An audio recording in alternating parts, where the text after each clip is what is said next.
ओम श्री गंगाई नाथाय नमः। जय श्री गुरुदेव, जय श्री दादा गुरुदेव जी। आप सभी का बहुत बहुत स्वागत है आज के हमारे सत्संग में। मेरा नाम राज शिव है और मैं एक सिद्ध योग साधक हूँ। सिद्ध योग की साधना से जो कुछ भी परिवर्तन एक साधक के जीवन में आते हैं, उन परिवर्तनों को हम सभी के सामने रखने का प्रयास करते हैं कि लोगों को साधना की तरफ प्रोत्साहन हो और हमारे परिवर्तनों से अन्य साधकों को लाभ हो। तो ये जो सत्संग है, ये हमारे जीवन में जो हमें समझ में आता है अध्यात्म के विषय में या फिर भौतिक जीवन के विषय में, उसके ऊपर में सत्संग होते हैं। आज का जो विषय है बहुत महत्वपूर्ण विषय है। ये विषय है एक राजा हुए, चक्रवर्ती सम्राट हुए, भर्तृहरि। तो इनके विषय में कहा जाता है, इनके लिए कुछ पौराणिक कथाएं हैं, लोक कथाएं हैं जिनमें इनका मेंशन मिलता है और इन्होंने बहुत कुछ लिखा भी है। भर्तृहरि महाराज ने ऐसा बहुत कुछ लिखा है जो उनके त्याग को, उनकी तपस्या को, उनके योग जीवन को दर्शाता है। लेकिन भर्तृहरि महाराज के जीवन में जो बदलाव आया वो बड़े कष्ट से आया। तो सभी ये जानते हैं कि भर्तृहरि जी एक चक्रवर्ती सम्राट थे और उनको एक अमर फल मिला जो उन्होंने अपनी रानी को दिया, और वो जो भी उनके जीवन में हुआ हम उसको बताएंगे आपको, और मैं कोशिश करूंगा कि आधे घंटे के अंदर में ये सारी बातें हो जाए ताकि लंबा ना हो बहुत सत्संग। तो हमारा आज का जो मेन मुख्य प्रश्न है वो ये कि भर्तृहरि महाराज को अमर फल मिला। अगर मुझे मिलता अमर फल और मेरी इच्छा होती कि मैं एक मिनट,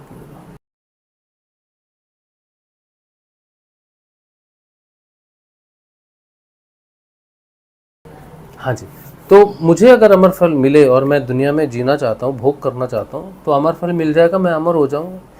और अमर हो गया तो फिर तो कोई बात ही नहीं, फिर तो सारे भोग हम भोग सकते हैं। और राजा भर्तृहरि भोग करना चाहते थे। कई वर्षों तक वो बहुत आसक्त थे, नारी में बड़ा आसक्त थे, स्त्री में आसक्त थे, तो वो तो भोग करना चाहते थे। तो वो लंबा जीवन जीना चाहते थे। तो उन्हें जब अमर फल मिल रहा है कि तुम अमर हो जाओगे और रहो फिर भोगो, तो उन्होंने कहा मुझे नहीं खाना अमर फल। क्यों नहीं खाया अमर फल? क्या था वो अमर फल? और उन्होंने वो अमर फल अपनी रानी को क्यों दे दिया? ठीक है, तो बात शुरू होती है कहां से कि राजा भर्तृहरि को अपनी रानी पिंगला में बड़ी आसक्ति थी। हमने जैसा सुना वैसा आपको बता रहे हैं। तो देखिए, हो सकता है कि आपने कुछ अलग सुना हो, मैंने कुछ अलग सुना हो। कथाएं, पौराणिक कथाएं थोड़ी सी बातचीत में फैलती हैं तो बदल जाती हैं चीज़ें, लेकिन मुख्य उद्देश्य यही था कि एक भर्तृहरि राजा हैं, उनको एक अमर फल मिलता है और उनको आसक्ति है और फिर वो त्याग जीवन की तरफ जाते हैं। मुख्य बात यही है। तो शुरू होता है कि राजा को अपनी रानी पिंगला में बहुत आसक्ति थी और वो रानी के लिए सब कुछ छोड़ छाड़ के पूरा रानी के लिए आसक्त हो गए। तो भोग का जीवन उनका चल रहा था। उन्हीं के राज्य में एक ब्राह्मण रहते थे। ब्राह्मण जो थे बड़े निर्धन थे और उन्हें धन की बड़ी आवश्यकता थी।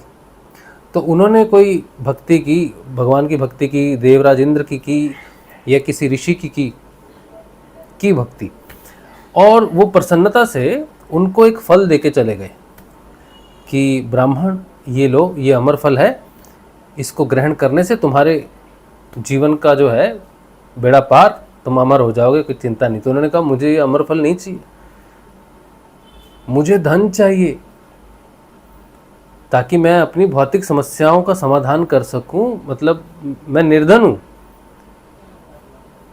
खाने का धन हो, पहनने का हो, रहने की जगह अच्छी हो, ज़मीन हो, ये सब कुछ हो, मैं ये चाहता हूं, मुझे अमर फल नहीं चाहिए। तो उन्होंने कहा क्या हो गया? और वो कहते थे तुमको तो मिल गया, अब यही है, तुम्हें रखना पड़ेगा। तो वो फल लेके राजा के पास चले गए, भर्तृहरि के पास। भर्तृहरि को कहते हैं कि महाराज ये फल जो है ना अमर फल है, हमें इसकी आवश्यकता नहीं है, हमें धन की आवश्यकता है, आप ये अमर फल ले लो और हमको इसके बदले में धन दे दो। तो राजा भर्तहरि ने उनसे वो फल ले लिया और उनको धन दे दिया, तो वो चले गए। अब राजा भर्तहरि ने कहा कि ये मैं क्या करूँगा इसको खा के, मैं तो रानी पिंगला से बहुत प्रेम करता हूँ, मेरी रानी जो है वो अमर हो जाए, मैं अमर नहीं होना चाहता। तो उन्होंने अपने प्रेमवश वो फल जो है रानी पिंगला को दे दिया। अब रानी पिंगला का प्रेम था किसी ऐसे व्यक्ति से जो उनके घोड़े वगैरह देखते, घोड़ा पालन करते थे। तो रानी ने कहा कि मैं अमर होके क्या करूँगी, मैं अपने प्रेमी को दे देती हूँ। तो उन्होंने अपने प्रेमी को दे दिया। अब प्रेमी जो थे वो एक नर्तकी थी या शायद वेश्या थी, उसको जाके दे दिया कि ये रहे, मैं तो इससे प्रेम करता हूँ, ये रहनी चाहिए। तो जो नर्तकी थी उसने कहा कि हमारा जीवन जो है, हमें तो भोग का जीवन है सारा, हम ये अमर फल खा के अमर होंगे तो नहीं, हमें नहीं होना। हम एक काम करते हैं, राजा जी को दे देते हैं जाके, राजा अमर होना चाहिए, राजा अमर हो जाएगा तो सारी सृष्टि का, सारे अपने जन का पालन करेगा। तो उन्होंने जाके राजा को दे दिया। अब राजा ने उनसे पूछा कि तुमने हमको ये फल दिया, ये फल तुम्हारे पास आया कहाँ से? राजा पहचान गए, ये तो वही फल है जो मुझे ब्राह्मण ने दिया था, मैंने रानी को दिया था।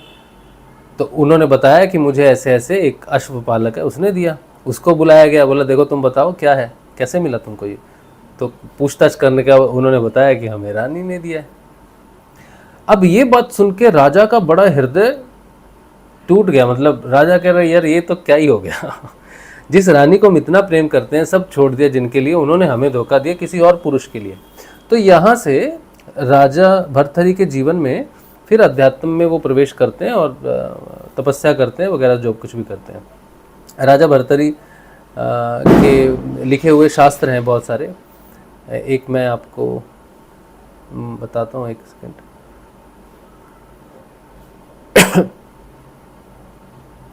वैराग्य शतकम है एक। वैराग्य शतकम में भर्तहरि जी ने एक श्लोक लिखा, कहते हैं 7वां श्लोक है ये, मूल श्लोक है, भोगा न भुक्ता वयमेव भुक्तः, तपो न तप्तम वयमेव तप्तः, कालो न यातो वयमेव यातः, तृष्णा न जीर्णा वयमेव जीर्णः। कहते हैं हमने भोगों को नहीं भोगा बल्कि भोगों ने हमें भोगा है। हमने तप नहीं किया बल्कि हम खुद तप गए हैं। समय यानी कि काल नहीं बीता बल्कि हम स्वयं बीत गए हैं। तृष्णा यानी कि इच्छा बूढ़ी नहीं हुई बल्कि हम ही बूढ़े हो गए हैं। तो ये उनका बहुत ही मतलब बहुत ये विषय बहुत प्रमुख है उनका कि उन्होंने ऐसा लिखा, उनको जो वैराग्य हुआ। अब समझने की बात यह है कि वो अमर फल जो है वो क्या था जिसे खाने से अमर हो जाते। तो वो अमर फल जो था वो कोई सेब, केला, अमरूद जैसा आपको इधर दिख रहा है ना, ये राजा के हाथ में एक फल है ना, ये अनार जैसा, संतरे जैसा कुछ दिख रहा है। तो फल हम सोचते हैं कि फल जैसा फल होगा जो राजा को दिया होगा, नहीं, वो फल क्या था? वो फल था शब्द। वो एक ऐसा शब्द था जिसको धारण करने से, जिस शब्द को जपने से व्यक्ति की आत्म रूपी चेतना जागृत हो जाएगी। और आत्मा ही अमर है और कुछ भी अमर नहीं है संसार में, केवल आत्मा अमर है। तो उस शब्द को जपने से जब आत्मा जागृत हो जाएगी तो आत्म जागृति से क्या होगा? अध्यात्म उन्नति होनी शुरू हो जाएगी। भोग, विलास, राज, पाठ, नारी, वासना, इन सब से मन उठने लग जाएगा और व्यक्ति भगवान की तरफ बढ़ने लग जाएगा और भगवान के भजन, भगवान का सब कुछ पवित्र होना शुरू हो जाएगा। भोग वासना खत्म हो जाएगी, आसक्ति खत्म हो जाएगी। तो जब पहले जो ब्राह्मण थे उन्होंने जब सच्चे दिल से कोई भक्ति की तो उन्हें मिला अमर फल कि तुम इस शब्द को जपो, इस मंत्र को जपो, इससे तुम्हें आत्मचेतना प्रकट होगी और तुम संसार के भवसागर से मुक्त हो जाओगे। तो उसने कहा कि मुझे मुक्त नहीं होना, मुझे भक्ति थोड़ी करनी है, मैंने तो ये भक्ति इसलिए की कि मुझे भगवान वरदान दे कि मैं सुख भोगूं। इसीलिए उन्होंने उस शब्द रूपी चेतना को आगे राजा को दिया। राजा को जब उसने कहा कि भगवान ये शब्द है, इस शब्द को जपने से कोई भी व्यक्ति अमर हो सकता है, हम आपको देना चाहते हैं, इसके बदले में हमें कुछ दक्षिणा दीजिए ताकि हम अपना करें। और जब राजा को जब वो मिला, शब्द मिला, तो उन्होंने अपनी रानी से कहा, और रानी से बड़ा प्रेम करते थे, वो चाहते थे कि मैं तो भोगों में डूबा हुआ हूँ, लेकिन मेरी रानी जो है वो भगवान की तरफ बढ़े, अमर हो। वो रानी का भला चाहते थे। ये तो सबको मालूम है कि शब्द है, भगवान का नाम है, और ये आपको जीवन और मृत्यु से मुक्त करेगा और सब कुछ करेगा, ये तो मालूम है। तो वो चाहते थे रानी मेरी जो है वो भगवान की तरफ बढ़े और उसके सारे दोष पाप नष्ट हो जाएं और सारे कर्म उसके नष्ट हो जाएं और उसको अंतगति सदगति मिले, भगवान की दिशा मिले। अब जो पिंगला थी रानी, वो भी ये चाहती थी कि वो भोग करे, उसका तो प्रेमी है। तो उसने कहा मैं क्या करूँगी इसको, मैं ये तो बहुत अमर फल है, बहुत भगवान का नाम है, प्रिय चीज़ है, तो मैं तो नहीं जपूंगी, मैं अपने प्रेमी को दे देती हूँ। अब प्रेमी दूसरी नारी में आ सकता है, वो भी संसार को नहीं छोड़ना चाहता, मेरा घर है, मेरा परिवार है, हम भगवान का नाम जपेंगे, वैराग्य आ जाएगा, सब छूट जाएगा, क्या होगा क्या नहीं होगा। उसने उस वैश्य को दिया, उस नर्तकी को दिया, और नर्तकी ने कहा हमारा काम तो गाना बजाना ये सब है, नाचना है, ये मनोरंजन करना है, हम ये तपस्या में कहाँ जा सकते हैं, वैराग्य में कहाँ जा सकते हैं, वैराग्य मुझे आ गया तो मेरा तो पेट ही नहीं भरेगा। तो उन्होंने वो फल जाके कहा राजा को आना चाहिए वैराग्य, राजा को होना चाहिए निष्काम, राजा को होना चाहिए मुक्त, अमर होना चाहिए, तो ये राजा की संपत्ति है, वो राजा को मिलनी चाहिए। तो वो जो शब्द रूपी अमर फल था वो राजा भर्तरी के पास वापस आ गया। तब राजा भर्तरी को मालूम चला कि ये सारी दुनिया जो है ना, ये भोग विलास में डूबी हुई है, कोई भगवान का नाम नहीं जपना चाहता, कोई अपने संसार को छोड़ना नहीं चाहता। और बहुत जगह पौराणिक कथाओं में मिलता है कि गोरखनाथ जी का संबंध भर्तरी से जुड़ा हुआ है। गोरखनाथ जी ने ही वो फल जो है, उस फल की रचना की, और उस फल को पहुंचाने वाले भर्तरी तक, और ये सारा कुछ रचने वाले गोरखनाथ जी थे। तो गोरखनाथ जी ने जो अमर फल पाया, वो अमर फल उन्हें उनके गुरु जी ने दिया था। उनके गुरु जी का नाम था मच्छिंद्र नाथ जी। मच्छिंद्र नाथ जी को जो वो अमर फल मिला था, वो नाम मिला था, वो शब्द मिला था, वो मिला था भगवान शिव से। भगवान शिव ने वो फल दिया था माँ पार्वती को। जब माँ पार्वती ने कहा कि आपके गले में इतनी मुंडमाला है, किसकी है? तो उन्होंने कहा देवी आप बार बार जन्म लेती हैं, बार बार मरती हैं, और जब भी आप मर जाती हैं तो आपकी मुंडमाला मैं पहन लेता हूँ। तो देवी ने कहा कि आप तो मरते नहीं, आप तो अमर हैं, और मैं मरती हूँ, तो मुझे भी अमर करो। तब भगवान शिव ने जो माँ पार्वती को दिया वो मच्छिंद्र नाथ जी तक पहुँच गया, क्योंकि माँ सुनते सुनते सो गई थी, और कथा भगवान बंद ना कर दे अमर कथा, तो मच्छिंद्र नाथ जी ने उसको सुन लिया और धारण कर लिया। फिर गोरखनाथ जी का स्वरूप लेके ही भगवान भोलेनाथ ने आगे धरती पर अवतरण किया कि मैं मच्छिंद्र नाथ से इस अमर फल को वापस ले लूं, क्योंकि इंसान के लिए अभी इसका समय नहीं आया है। कलयुग के अंत में जब युग परिवर्तन होगा, कलयुग से सतयुग में, जब साधारण जनता को अमरता चाहिए होगी, आत्म जागृति चाहिए होगी, तब इसको प्रकट करना है। लेकिन ये तो पहले ही प्रकट हो गया। तो एक गुरु सिर्फ एक ही शिष्य को दे सकता है, ऐसी परंपरा में, गुरु शिष्य परंपरा में वो फल चलता रहा। अब गोरखनाथ जी ने ये जो सिद्ध योग था, जो उनको पूरी मिला था मच्छिंद्र नाथ जी से, इसको 12 भागों में विभाजित किया था। 11 भाग शिव के थे और एक भाग जो था वो शक्ति का था। तो जो शक्ति का पाठ था उसमें क्या करते हैं, गुरु अपने अनुग्रह से साधक के अंदर की कुंडलिनी को जागृत करते हैं। कुंडलिनी जागृत होने के बाद क्रिया योग के जो 5 अंग होते हैं, यम नियम आसन प्राणायाम प्रत्याहार, उसको स्वयं सिद्ध करती है, धारणा दृढ़ करती है साधक की। धारणा दृढ़ होने से ध्यान लगता है, ध्यान गहरा होता है तो समाधि लगता है, समाधि जब सबीज हो तो मुक्ति, और निर्बीज हो जाए तो मोक्ष। तो इस तरह से सिद्ध योग में गुरु के अधीन पूरा गुरु शिष्य परंपरा में योग चलता है। इसमें शिष्य ने कुछ भी नहीं करना होता, सिर्फ गुरु को समर्पण करना होता है। तो गुरु जो शब्द देता है वही अमर फल है जो भर्तरी को मिला था। और कलयुग में उस अमर फल को अमर फल के नाम से नहीं जाना जाता। कलयुग में उस अमर फल को जिस नाम से जाना जाता है वो है संजीवनी मंत्र। कोई व्यक्ति जीवित है और उसे वो शब्द मिल जाए तो नहीं मरेगा। कोई व्यक्ति मर गया है, आप कहेंगे मर गया है, भूत है, प्रेत है, उसकी मुक्ति करेंगे, तो नहीं, उसके लिए नहीं है। ये संजीवनी मंत्र सिर्फ उसी के लिए है जो जीवित है। और जीवित व्यक्ति ही अमरता को प्राप्त इसलिए हो सकता है कि अमर होने का मतलब शरीर मतलब नहीं मरेगा कभी भी, ऐसी बात है। वैसे तो ये चेंज होगा, ट्रांसफॉर्मेशन मनुष्य का होगा शरीर का, लेकिन मुख्य रूप से जो अमर होने की बात है, अमर चेतना की बात है, वो है आत्म जागृति। तो ये जो संजीवनी मंत्र है, ये हमारी व्यक्तिगत चेतना को आत्म चेतना में परिवर्तित कर देता है। और जिसकी आत्म चेतना जागृत हो जाती है, जो आत्म रूप से चेतन हो जाता है, फिर उसकी मृत्यु नहीं हो सकती। क्योंकि व्यक्ति समझता है कि मैं एक व्यक्ति हूँ, विशेष हूँ, किसी का पिता हूँ, माता हूँ, उसकी तो मृत्यु हो सकती है। लेकिन आत्म चेतना जो कहता है मैं आत्म स्वरूप में स्थित हूँ, उसकी कैसे मृत्यु होगी? कबीर जी कहते हैं, जा मरने से जग डरे मोरे मन आनंद, कब मरी हो कब पाई हो पूर्ण परमानंद। तो कबीर जी को मरने से डर नहीं लगता। क्यों? क्योंकि कबीर जी कहते हैं कि उनकी चेतना आत्म रूप में स्थित है, मर नहीं सकती। जो मरेगा शरीर। मच्छिंद्र नाथ जी ने जो गोरखनाथ जी को अमरफल दिया, तो उसको डिफाइन किया। अभी मैं आपको बोल रहा हूं कि वो अमरफल शब्द है, शब्द है, शब्द है। आप बोलेंगे तू कौन है, तेरी बात क्यों मानेंगे हम? बिल्कुल नहीं माननी चाहिए मेरी बात। मैं कहूँगा शब्द है तो आपने मान लिया शब्द है। मैं कहूँगा अंगूर है तो आप मान लेंगे अंगूर है। मैं कहूँगा सेब है तो आप थोड़ी मान लेंगे कि सेब अंगूर या शब्द है। बिल्कुल नहीं मानना चाहिए आपको। मच्छिंद्र नाथ जी ने गोरखनाथ जी को जब यह अमरफल दिया, तब उन्होंने इसकी एक डेफिनेशन लिखी। डेफिनेशन ये थी कि सिद्ध योग वेद रूपी कल्प तरु का अमरफल है। इससे मनुष्य के त्रिविध ताप शांत होते हैं, संपूर्ण ताप शांत होते हैं, त्रिविध ताप शांत होते हैं, आधि दैहिक, आधि भौतिक, आधि दैविक, और संपूर्ण ज्ञान विज्ञान की प्राप्ति होती है। समझे आप? अमरफल क्या है? वेद रूपी कल्प तरु का अमरफल है, वेदों का फल है। तो वेद तो स्वयं अक्षर स्वरूप है।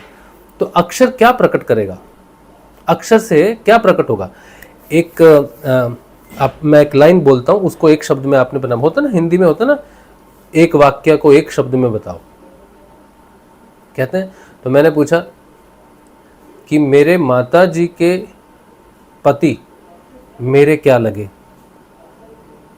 मेरे माता जी के पति मेरे क्या लगे? तो एक लंबी कहानी की तरह हो गया। अब इसको समेट दिया एक शब्द में, तो मैं कहूंगा पिता। एक शब्द हो गया, वो डेफिनेशन होगी। तो अब इसी तरह से वेद तो बड़ी व्याख्या है वेद की। अब इन सारे वेदों को एक शब्द में लपेटा जाए और एक शब्द किसी को दे दिया जाए कि इस शब्द के अंदर वो चेतना है, वो ज्ञान है, वो संपूर्ण ज्ञान है, वो संपूर्ण औषधियां हैं, वो चेतना है जो तुम्हारे त्रिविध तापों को नष्ट कर सकती है। तो कोई कहे अरे ये तो एक ही शब्द है, इससे त्रिविध ताप भी कटेंगे, इससे आध्यात्मिक उन्नति भी होगी, इससे भौतिक उन्नति भी होगी, इससे सारे रोग भी ठीक होंगे। रोगों के लिए तो अलग मंत्र होता है, देवी देवताओं के लिए अलग होता है, पितरों के लिए अलग होता है, मन के ताप के लिए अलग, शरीर के लिए अलग, नहाने के लिए अलग, उठने के लिए अलग, सुबह वंदना अलग, शाम की वंदना अलग। इतने अलग अलग मंत्र है वेदों में, तुम एक मंत्र से कह रहे हो सारा काम हो जाएगा? हो जाएगा। एक वो शब्द जिसमें ब्रह्म स्वयं वास करता है, ब्रह्म से ही सारे वेद प्रकट होते हैं। जहां ब्रह्म वहां ब्रह्मवाणी, जहां ब्रह्म वहां ब्रह्म विद्या। तो ये सब वेद ब्रह्म विद्या है, ब्रह्म से उत्पन्न होते हैं। ब्रह्म स्वयं एक शब्द में घुस के बैठ जाए तो वो शब्द जब घुल जाएगा, उसके अंदर जो प्रकट होगा ब्रह्म, ब्रह्म ही चेतना, अमर जिसे बोला जाता है, आत्म बोला जाता है जिसको। वेद ब्रह्म की बात करते हैं। ब्रह्म का मतलब ही है चेतन रूपी आत्मा। तो वो एक शब्द है, वो गुरु देता है। गुरु ने सारा कुछ धारण किया हुआ है, सब कुछ धारण किया हुआ है। अब गुरु चाहता है कि मैं एक शब्द बोलूं, इसमें मैं अपनी चेतना को समाहित कर दूं। तो उसने एक शब्द बोला, जैसे गुरु भगवान ने हमें एक शब्द दिया कि ये शब्द तुम जपो, इसको जपो और ऐसे ऐसे जपना है, और कुछ अपना दिमाग मत लगाना तुम, और मन मन में जपना, होंठ और जीभ नहीं हिलने चाहिए। तो उन्होंने उस अमर फल को, उस शब्द को खाने का तरीका बताया। जैसे सेब को खाना है, अनार को खाना है। अनार को क्या करेंगे? अनार को छीलेंगे, फिर अनार के दाने निकालेंगे, फिर खाएंगे। हम अपनी बुद्धि से अनार को खाएं तो उसका ऊपर का छिलका खाएंगे, तो वो तो खाने का ढंग नहीं है। अखरोट को खाना है आपने, अखरोट को अगर कोई बताए कि अखरोट को भाई तोड़ेंगे, अखरोट के अंदर से जो निकलेगा उसको खाना है, आप अखरोट का बाहर का हिस्सा नहीं चबा सकते। तो जो गुरु जो शब्द देता है, जिस तरह से देता है कि बेटा इसको तुमने मन मन में जपना है, बस बात खत्म हो गई। फिर कहाँ माला, कहाँ काउंटर, कहाँ लिख लिख के, कोई दूसरी इसमें उपाय नहीं है। गुरु ने जैसा बताया उस फल को वैसे ही धारण करना चाहिए, उस शब्द को वैसे ही जपना चाहिए। और जब गुरु बताते हैं कि बेटा ये खाओ, इसके साथ दूसरा मत खाना, कुछ एलर्जी हो जाएगी तुमको, या फिर ये फल कोई काम ही नहीं करेगा। हाँ, आपने कुछ बहुत मीठा खा लिया, बहुत मीठा खा लिया, इतना मीठा कि मुंह मीठा हो गया। अब आपको कोई कहे भाई ये सेब खा लो, सेब का मीठा आएगा? नहीं आएगा। सेब खाने का कोई मतलब कोई मिठास ही नहीं है। तो गुरु भगवान कहते हैं कि देखो बेटा, एक ही मंत्र जपो, दूसरा मत जपो। अगर दूसरे से प्रेम है, दूसरे के साथ जुड़े हुए, तो उसको मत छोड़ो, उसको करते रहो। लेकिन अगर मेरे पास आए हो तो सबको नमस्कार कर दो, और मेरा ध्यान और मेरे बताए अनुसार इस मंत्र का जपना, ये तुम्हें मोक्ष तक पहुंचा देगा। तो ये वही अमर फल है। गोरखनाथ जी से होता हुआ भगवान श्री गंगाईनाथ जी तक पहुंचा। गंगाईनाथ जी तक एक शिष्य गुरु की परंपरा रही। उसके बाद गुरुदेव रामलाल जी स्याग को मिला, तो कलयुग का वो समय आ गया जिस समय वो भगवान शिव का वो जो विद्या थी जिससे एक साधारण व्यक्ति अमर हो सके, उसका समय आ गया था खुलने का। तो गुरुदेव रामलाल जी स्याग अंतिम गुरु हुए इस गुरु शिष्य परंपरा में, जो अमर फल को कैरी करते हुए आ रहे हैं। गुरुदेव ने सबको दे दिया कि ये बांट दो, तुमको जिसको जिसको मिल रहा है आगे तुम भी खाओ, सबको बांट दो। तो वो है सिद्ध योग, वेद रूपी कल्पतरु का अमर फल है। और इसको खाने से त्रिविध ताप शांत होते हैं, संपूर्ण ज्ञान विज्ञान की प्राप्ति होती है और मोक्ष पद की प्राप्ति होती है। जो भोगी होते हैं वो जब गुरुदेव के दर्शन में आते हैं तो डरते हैं, मुझे वैराग आ जाएगा, मेरा घर लुट जाएगा, मैं नहीं चाहती मुझे योग क्रिया हो, मैं नहीं चाहता कि मैं शादी नहीं की मैंने अभी, मैं नहीं चाहता मेरा ब्रह्मचर्य हो। ऐसे लोग बात करते हैं जब गुरुदेव जी का नाम जपते हैं, कहते हैं आत्म जागृति हो जाएगी, मोक्ष की तरफ जाएंगे, तो उनको बहुत डर लग जाता है। कुंडलिनी जागृत होती है, क्रिया होती है, तो बड़े डर जाते हैं, हाय मैं मर जाऊंगा, हाय मैं मर जाऊँ। तो अमर फल को खाना सहज नहीं है, क्योंकि ये कोई ऐसा फ्रूट नहीं है खा लिया, ये मंथन है। आपने सागर मंथन देखा है? सागर मंथन में ये जो हमारा शरीर है ना, आज्ञा चक्र और मूलधारा चक्र, जो समंदर है वो है हृदय। हृदय क्यों? हृदय में ग्रंथि होती है, हृदय ग्रंथि बोलते हैं। हृदय ग्रंथि ही सारी ग्रंथियों को, महाग्रंथि है हृदय ग्रंथि, उसके अंदर ही सारी ग्रंथियां आती हैं। तो हृदय में मंथन होता है। नीचे के 3 चक्र हैं, मूलाधार, स्वादिष्ठान, मणिपुर। इधर असुरता है, इधर माया है, इधर भोग विलास है। और ऊपर के जो 3 चक्र हैं, हृदय, विशुद्धि और ये देवगय हैं। तो जब कोई साधक शुरू करता है साधना, तो उसकी चेतना ज़्यादातर नीचे होती है, राक्षसों की तरफ होती है, मतलब माया की तरफ होती है। तो जैसे ही वो शुरू करता है तो थोड़ा उसको तकलीफ थोड़ा जीवन में वो मंथन होना शुरू होता है, उसके अंदर से वासनाएं निकलनी शुरू होती है। तो देखता है यार ये क्या हो रहा है, मुझे क्या हो रहा है, मेरे शरीर में क्या हो रहा है, मेरे को क्यों ऐसा लग रहा है, मेरे भाव ऐसे क्यों बदल रहे हैं। तो मन प्राण, शरीर प्राण, मन और बुद्धि में संशोधन होना शुरू होता है, डर जाता है उससे वो। ये तो शुरुआत होती है। अब जैसे जैसे साधक देवताओं की तरफ बढ़ता है, चेतना उसकी हृदय चक्र से जागृत होकर जैसे विशुद्धि या फिर यहाँ पर पहुँचती है, आज्ञा चक्र पर पहुँचती है, तब मंथन बड़ा तेज हो जाता है। इतना तेज हो जाता है मंथन, इतना गहन हो जाता है मंथन, उस समय भयंकर युद्ध है। आज्ञा चक्र में विशुद्धि और आज्ञा चक्र है तो युद्ध जबरदस्त सब जगह ही है, लेकिन आज्ञा चक्र पर स्थित होने के लिए जब मंथन होता है वो इतनी तीव्र गति से हो रहा होता है, इतनी ऊर्जा प्रकट होती है। आज्ञा चक्र जब पेनिट्रेट होता है, आज्ञा चक्र पर स्थिर होने की कोशिश करता है, हीट बढ़ जाती है शरीर में। उधर मूलाधार हीट अप होना शुरू हो जाता है, शरीर में बहुत ज़्यादा गर्मी बढ़ जाती है। क्यों बढ़ जा रही गर्मी साधक की? मंथन तेज हो गया। आप रगड़ो किसी चीज़ को, जैसे आप एक लकड़ी रखो, लकड़ी के ऊपर में लकड़ी रखो, उसको ऐसे से मतो तो उसमें से आग निकल जाएगी। क्यों आग निकली? क्योंकि गर्मी पैदा हो गई। तो हृदय मंथन जब होता है तब ये जो विष होता है ना, ये क्रोध, काम, वासना, लोभ, ईर्ष्या, ये बहुत रक्त को गर्म करते हैं बाहर निकलते समय। किसी को क्रोध आया तो वो कैसे आपके साथ लड़ेगा? कैसे? अरे आपने मुझे क्यों मारा, आपको ऐसा नहीं करना चाहिए था, अब हम भी आपको मारेंगे। ऐसा तो बात नहीं करेगा वो बात करेगा चिल्ला के, गुस्से से, हाथ में कुछ लेके, पत्थर, लाठी, जो भी मिलेगा उसको लेके आपको बोलेगा तूने हिम्मत कैसे की। तो ये क्या है, उसके अंदर क्या, खून गर्म। क्रोध जब निकलता है शरीर में गर्मी हो रही है, वासना जब निकलती है गर्मी होती है, तो रक्त गर्म होना शुरू हो जाता है। तो जब मंथन होता है, जब हम ध्यान करते हैं ना, गुरुदेव कहते हैं 15 मिनट से ज़्यादा ध्यान मत करो। तो ध्यान क्या है, मंथन है। तो जब आप ध्यान अपनी इच्छा से 15 मिनट से ज़्यादा करने लग जाओगे ना, तो वो मंथन की वजह से आप अभी सहन नहीं कर सकते उसकी गर्मी को। अभी आपने उतना आगे नहीं बढ़े हैं कि आप अपने को साक्षात्कार कर सको, आप अपने क्रोध को समझ सको, वासनाओं को समझ सको। आप बड़े परेशान हो जाओगे, नहीं तो कहोगे मेरे अंदर साधना करने से ये क्या हो रहा है, मैं कहाँ गलत रास्ते में पड़ गया। कहाँ लोग साधना करते हैं भगवान की तरफ हरी हरी हरी करके नाच रहे हैं, और मेरे यहाँ पर इतने मतलब वासनाओं के, क्रोध के, ईर्ष्या के, लालच के ये गुल खिल रहे हैं, ये मैं क्या कर रहा हूँ, ये गलत मार्ग हो गया। तो आपको 15 मिनट ही ध्यान करना है, आपकी क्षमता भी उतनी ही है। उसके बाद आपको ध्यान लगने लग जाएगा। एक समय ऐसा आएगा कि हर समय मंथन होगा। आप 15 मिनट की बात कर रहे हो, रुकेगा नहीं। जैसे जैसे आपकी चेतना जो आज्ञा चक्र के पास में स्थिर होने, ऊपर उठ जाती है ना चेतना, फिर वहीं पे रहती है, यहीं पे रहती है, यहीं पे, और जितनी वो यहाँ पर रहने की कोशिश करेगी उतना नीचे राक्षस उसको खींचेंगे, नीचे माया उसको उतना जोर से खींचेगी। अब माया खींचेगी कैसे आपको नीचे? माया के पास क्या है आपके लिए खींचने के लिए? हाँ, क्या देके खींचेगी? आपका मनोरंजन देगी कि ये मनोरंजन ऐसा। माया के साथ नहीं लड़ सकते आप। तो क्या करना पड़ता है? गुरु जी का नाम जपना पड़ता है। गुरु बचाओ बचाओ बचाओ। तो बहुत जबरदस्त मंथन है। जो जितना आगे जा रहा है उसका युद्ध उतना ही ज्यादा खतरनाक हो जाता है। जो साधक, जो मतलब छोटे बच्चे हैं, अभी शुरू किया है ना उन्होंने, वो अगर इधर उधर भटक भी जाते हैं तो 1 साल 2 साल बाद वापस आ जाएंगे।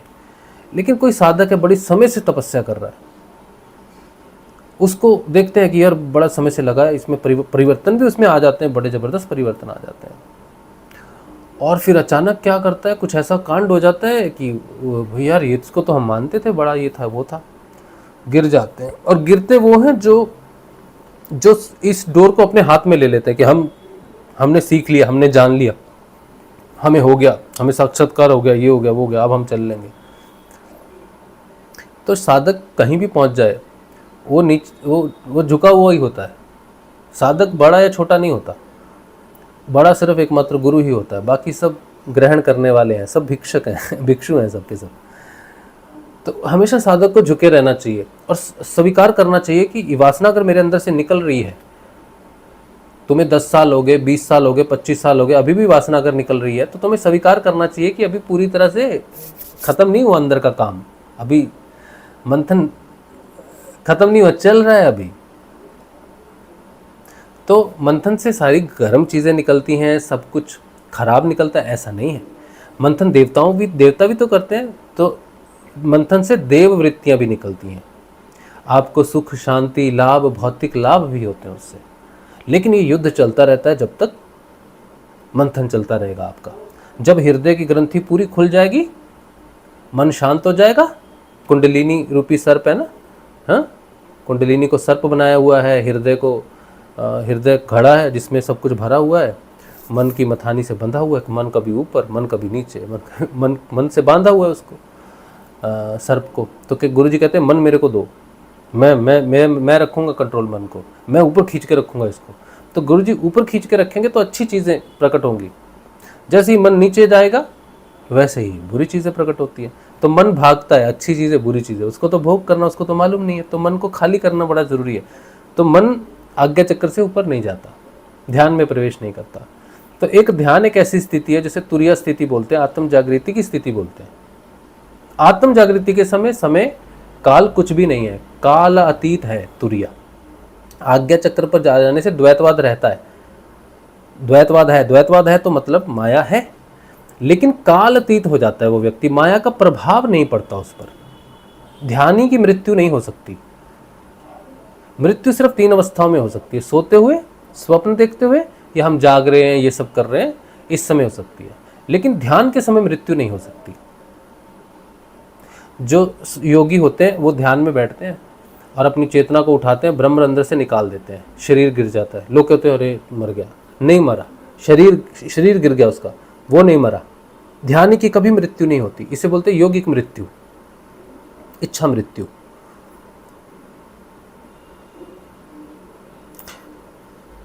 तो आज के सत्संग का जो पूरा ये लेखा जोखा है ये यही है कि अमर फल कोई खाने वाला फल नहीं है, अमर फल एक शब्द है। आज ग्रुप में किसी ने पूछा था गुरु जी के बारे में, जीवंत गुरु। जीवंत गुरु शब्द होता है हमेशा। जो गुरु अपनी चेतना को शब्द में समा सकता है वही गुरु जीवंत गुरु माना जाएगा। जो गुरु बाहर से परिवर्तन लाने की कोशिश करता है, बेटा ये मत खाओ, वो मत खाओ, ऐसा मत करो, वैसा मत करो, जीवन है, नरक है, स्वर्ग है, वो गुरु शब्द गुरु नहीं है। वो आपको मुक्ति नहीं दे सकता, आपके जीवन को सकारात्मक दिशा दे सकता है, लेकिन आत्म जागृति नहीं दे सकता। जो गुरु आत्म जागृति प्रदान करेगा वो अपनी चेतना को शब्द रूप में तुम्हारे अंदर जाके तुम्हारी चेतना को जागृत कर सकता है। और शब्द गुरु सिर्फ परम ब्रह्म है जो कभी जन्म नहीं लेता। गुरु के शरीर में रहता है लेकिन शब्द स्वरूप में, चेतन स्वरूप में रहता है उसके अंदर। तो गुरु जो शब्द देता है ना, वही शिष्य को चेतन करता है। गुरु कृपा से ही चेतन होता है केवल व्यक्ति। किसी ने पूछा भगवान चेतन नहीं करते, गुरु ही चेतन कर सकते हैं, तो भगवान का रोल नहीं है, गुरु का रोल है। गुरु तक पहुंचने के लिए भगवान नाम की सीढ़ी चाहिए तुमको। बिना भगवान नाम की सीढ़ी से तुम गुरु तक नहीं पहुंच सकते। भगवान के किसी एक नाम का जप करते करते करते करते करते तुम पहुंचते हो, तपस्या करते करते गुरु तक पहुंचते। गुरु देखते हैं कि अब इसके अंदर सत्य प्रकट हो रहा है, तब गुरु प्रकट होते हैं। और जब गुरु प्रकट होते हैं तब भगवान का कार्य शेष हो जाता है। फिर जब गुरु होते हैं तो आत्म जागृति प्रकट होती है। वही आत्मा उस भगवान के रूप में प्रकट होती है जिसको तुम बाहर पूज रहे थे। भगवान शिव कौन है, भगवान कृष्ण कौन है, माँ काली कौन है, देवी शक्ति कौन है, जिनको तुम बाहर पूज रहे हो देवी देवताओं में, ये आत्म स्वरूप आत्मा है, आत्म तत्व में स्थित है, लेकिन एक आवरण में तुम्हें दिख रहे हैं। तो गुरु क्या करता है, शिव का, कृष्ण का, काली का, देवी का आवरण हटा देता है। सबका जिसको तुम पूज रहे थे उसका आवरण हटा देता है, और एक आत्म तत्व है जो तुम में लय हो जाता है। तो शिव का और तुम्हारा योग तत्व रूप में हो सकता है, लेकिन व्यक्तिगत चेतना का भगवान के साथ कोई योग नहीं है। बहुत लोग आते हैं, भगवान से बड़ा प्रेम करते हैं, हम भगवान को नहीं छोड़ सकते, हम उसका नाम नहीं छोड़ सकते, इसका नाम नहीं छोड़ सकते। ये अज्ञानता है। गुरु जो शब्द देता है उसी में उसकी चेतना आत्म तत्व रूप में है। तुम उस नाम जपोगे, शब्द घुल जाएगा, चेतना प्रकट हो जाएगी। शिव की चेतना है, कृष्ण की है, जिसकी भी बोल लो, हो जाएगा काम। समझ गए? यही काम, यही बात है। चलो, तो आज इतना ही। उम्मीद है कि आपको सत्संग से पता चला हो कि अमर फल एक शब्द है, और उस शब्द को जपने से, और वो गुरु ही दे सकता है, केवल गुरु को ही आत्म जागृति का अधिकार है, बाकी किसी को नहीं है। तो गुरुदेव रामलाल जी स्याग वो शब्द गुरु हैं जो अमर फल दे सकते हैं, उसे हम सिद्ध योग कहते हैं। अगर किसी को गुरुदेव की जानकारी चाहिए हो, साधन पथ पे आना चाहता हो, तो हमें व्हाट्सएप कर सकते हैं। आप व्हाट्सएप पर 8777 ठीक है। वैसे तो आपको व्हाट्सएप करना है तो कर देना मुझे, मेरे पास आपका ये एक रिकॉर्ड रहता है, बाद में हम आपसे कोई संपर्क करना चाहते हैं या अपडेट करना चाहते हैं तो कर सकते हैं।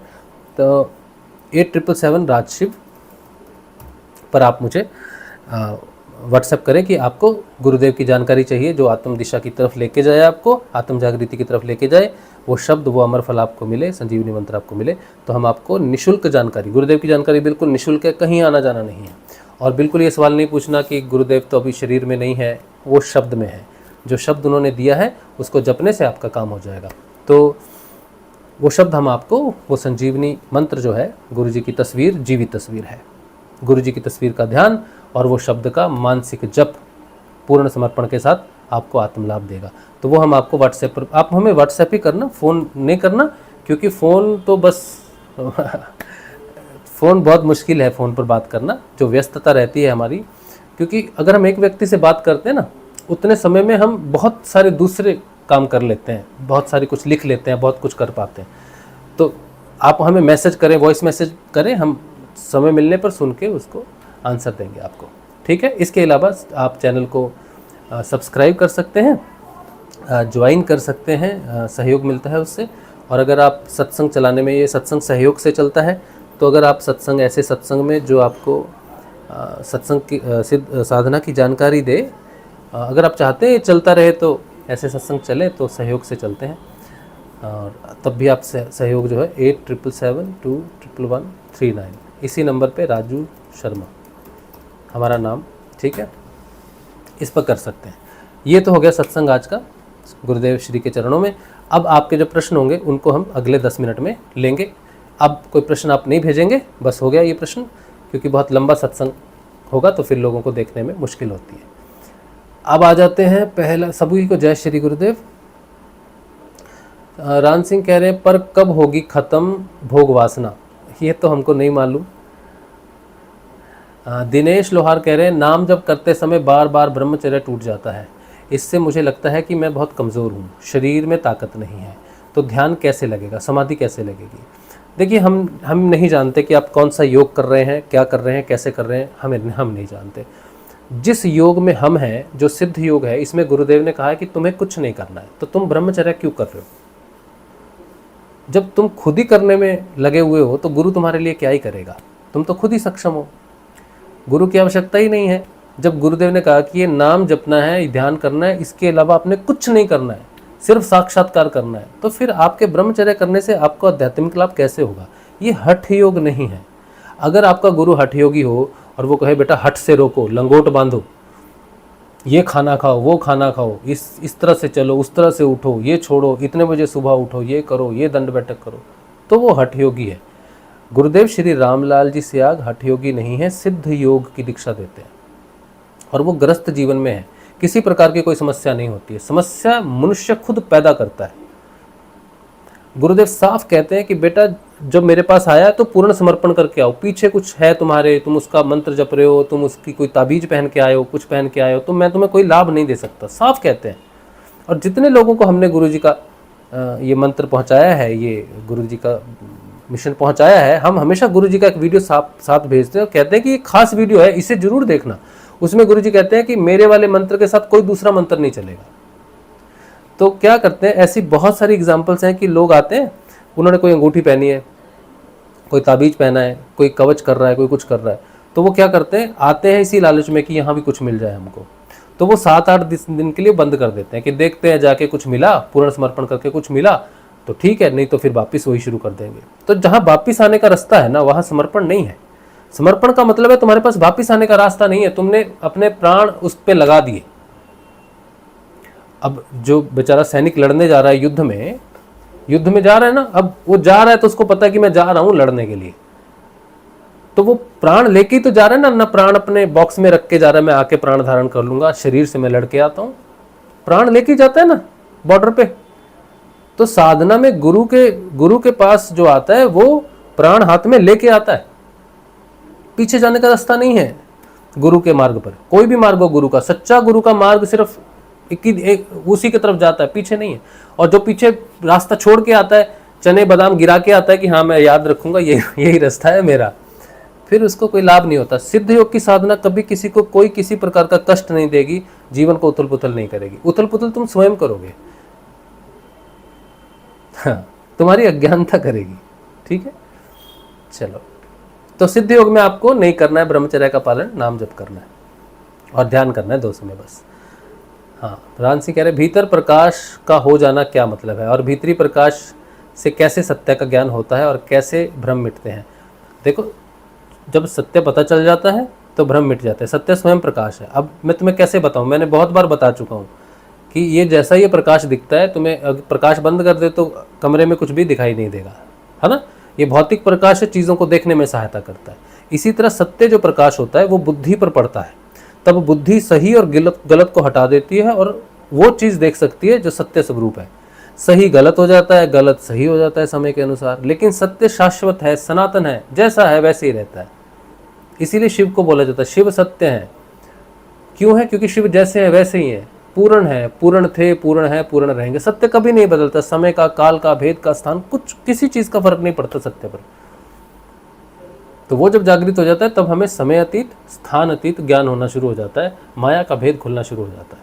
अब जब तुम्हें होगा तभी होगा, अब इससे ज़्यादा तो कोई बोल के ही बता दे तो फिर तुम्हें आत्म जागृति की आवश्यकता ही क्या है। ठीक है। मीना कह रही हैं जय श्री गुरुदेव, देव जी की जय, गुरुदेव जी की, जय गुरुदेव जी की भैया। मैं बहुत टाइम से साधना कर रही हूँ, कुछ टाइम से पेट से कोई चीज़ ऊपर गले तक ऊपर आती है और गले पे दबाव बनता है, ये क्या है, प्लीज़ मार्गदर्शन करें। अगर तो आप गुरुदेव जी के मार्ग में हैं, ठीक है, तो कुंडलिनी उठती है, वो प्रेशर डाल सकती है, वो कहीं भी प्रेशर डाल सकती है, जहाँ वो रुक रही है वहाँ प्रेशर डाल सकती है। तो ये कुंडलिनी हो सकती है और इसका सलूशन एक ही है कि अगर हम सिद्ध योग में हैं, अगर हमें, जैसे हम भी सिद्ध योग में थे, हैं अभी भी, पहले 5 वर्ष हमने क्या किया, गुरुदेव जी का नाम जपा, गुरुदेव जी का ध्यान किया, उसके साथ हम बहुत सारी चीज़ें करते थे, शिव उपासना थी, हनुमान जी की उपासना थी, इस तरह से बहुत कुछ करते थे। तब वो कुंडलिनी क्या करती थी, बस घूमती रहती थी शरीर में, कभी लोअर बैक गर्म हो जाता था, कभी कुछ गर्म हो जाता था, कभी कुछ, लेकिन हमको कभी कोई लाभ नहीं हुआ उससे। हम तो सोचते थे गुरुदेव ने पता नहीं क्या ही चला रखा है, कुछ तो होता नहीं इससे। तो हम गुरुदेव से प्रेम में पड़ गए, गुरुदेव को हमने 5 साल सिर्फ प्रेम ही किया, लाभ हमें गुरुदेव से कोई नहीं हुआ। तो 5 वर्षों बाद जब जीवन ऐसी स्थिति में आया कि समर्पण करना ही पड़ा हमको, तब हमको समझ में आया कि गुरुदेव बिल्कुल सही कहते थे। उनकी बात सुनकर भी समझ नहीं आ रही थी कि बेटा एक ही मंत्र जपना, एक ही जपना, एक ही जपना, इतनी बात समझ में नहीं आई हमको, और आती नहीं है किसी को भी, किसी को समझ में नहीं आती है बात। सरल सरल बातें हैं गुरुदेव की, एक शब्द है, लेकिन जब तक साक्षात्कार नहीं होता तब तक शब्द का रहस्य नहीं खुलता। तो मैं यही कहूँगा आपके से, अगर आप गुरुदेव की साधना कर रही हैं तो एक ही मंत्र जप के गुरुदेव पर पूर्ण समर्पण रख के करते रहिए, ठीक है, वो अपने आप ठीक हो जाएगा। चिंता मत करना, घबराना नहीं, कोई नुकसान नहीं होगा उससे आपको। लेकिन अगर आप कोई दूसरा कुछ कर रही हैं साथ में, आपने तो जय श्री गुरुदेव लिखा है, तो गुरुदेव की साधना कर रही होंगी आप, मैंने मैसेज आज पहली बार देखा आपका, तो आप घबराएं नहीं, ठीक है, और गुरुदेव को नमस्कार करें, प्रणाम करें, तो जल्दी वो वहाँ का काम हो जाएगा और कुंडलिनी वहाँ से ऊपर उठ जाएगी, ठीक है। बाकी हमें ऐसा मेरी पत्नी का होता था, वो करती थी साधना तो उसका गला अपने आप फड़फड़ाता था, जब वो मंत्र जपती थी गला फड़फड़ाने लग जाता था, गला फड़फड़ाता था, तो मेरे को दिखाती, देखो मैं मंत्र जप रही हूँ, ये अपने आप फड़फड़ा रहा है गला। तो ऐसा भी होता है, किसी किसी को गले पे दबाव महसूस हो रहा है कि कुछ गले में अटका हुआ है, पता नहीं क्या अटका हुआ है, ये भी कुंडलिनी के कारण हो सकता है। किसी को किसी को यहाँ दबाव महसूस होता है, किसी का सिर दर्द होता है बहुत ज़्यादा। तो इस तरह से कुंडलिनी के कुछ ऐसे अनुभव हैं जो प्राण जहाँ तक उठ जाता है, जहाँ तक रास्ता क्लियर होता है वहाँ तक उठता है, जहाँ थोड़ी सी रुकावट होती है, कर्म प्रारब्ध होता है, वहाँ पे टक्कर मारता है, तो वहाँ पे प्रेशर फील होता है। घबराना नहीं चाहिए साधक को, ठीक है, गुरु जी पर पूर्ण विश्वास रखना।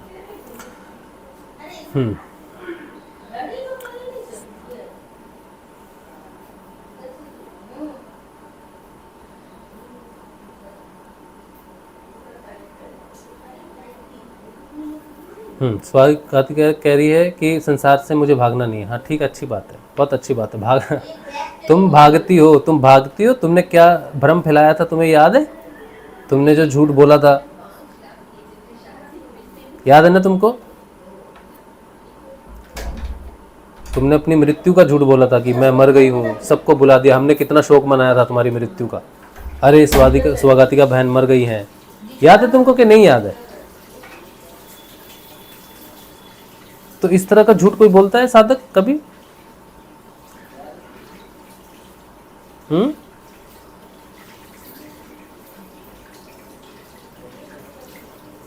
तुम्हारी जीवन की एक्सपेक्टेशंस बहुत ज़्यादा हैं और वो तुम्हें नहीं मिल रहा, तो तुम्हें अपने पति दोषी लगते हैं या फिर अपने घर वाले दोषी लगते हैं। कोई तुमसे नफरत नहीं करता है, सभी तुमसे प्रेम करते हैं, सभी तुमसे प्रेम करते हैं, ठीक है। खाली जो कुछ भी गलत होता है वो हमारे अंदर होता है, हम स्वयं को सुधारें तो सब सुधर जाता है। और भागने का मतलब ये है कि कभी तुम बोलती हो राधा नाम जपना है तुमको, तुमसे गुरु जी का नाम नहीं जपा जाता, तो तुम भाग ही तो रही हो ना नाम जप से। जो गुरु जी ने बताया, जैसा बताया वैसे ही जपो। अगर तुम्हें गुरु जी के मंत्र में राधा नहीं मिल रही तो बार भी नहीं मिलेगी। गुरु की आज्ञा का पालन करना चाहिए। शब्द से, तुम्हें एक शब्द से प्रेम है, किसी को राम से प्रेम होता है, किसी को ओम नमः शिवाय से प्रेम है, किसी को श्री कृष्ण से प्रेम है, हर किसी को अपने अपने शब्द पसंद है। लेकिन गुरु जो शब्द देता है उसमें चेतना होती है, आत्म चेतना होती है। गुरु के बताए अनुसार ही साधना करनी चाहिए, गुरु को समर्पण करना चाहिए पूर्ण रूप से। फिर वो मंत्र जप हो रहा है, नहीं हो रहा है, तकलीफ हो रही है, परेशानी हो रही है जपने में, वो गुरु देखेगा, आपको सिर्फ आज्ञा का पालन करना है। ठीक है। संजीव कह रहे हैं गुरु भाई आज समर्पण पर सत्संग करना। अच्छा,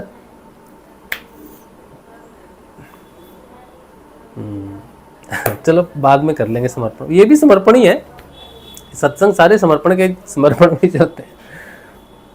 ठीक है, हम देखेंगे क्या कर सकते हैं, कभी समर्पण पे रखेंगे तो फिर बोलेंगे, देखो क्या बोलेंगे तब पता नहीं, करेंगे। ठीक है, जिस दिन हमें याद रहेगा हम कर देंगे समर्पण पे सत्संग। चलो, स्वागतिका बोल रही है गुस्से में कहा, हाँ तो गुस्सा अभी तुम्हें फिर से गुस्सा आ गया तो गुस्से में भाग गई, घर छोड़कर भाग गई, फिर कहोगी मैं तो गुस्से में घर छोड़कर भाग गई थी, तो फिर हम क्या करेंगे, कहाँ ढूंढेंगे तुमको? चलिए ठीक है, कोई बात नहीं, आप बहुत अच्छी हैं, ठीक है, और सत्संग भी देख रही हैं, और हम चाहते हैं कि आप अच्छी रहें, आपकी साधना अच्छी हो और सारी समस्याएं आपकी ख़त्म हो जाए, शांति आए जीवन में और बहुत प्रेम मिले आपको सबसे, अच्छी साधिका आप बनो और लक्ष्य को प्राप्त करो, ऐसी हमारी शुभकामना है आप सबके लिए, आपके लिए भी, सबके लिए भी। ठीक है, आज का सत्संग भगवान श्री गुरुदेव के श्री चरणों में रख देते हैं। कल मिलेंगे हम लोग, कल के ध्यान में और कल के सत्संग में। जय श्री गुरुदेव, जय श्री दादा गुरुदेव जी।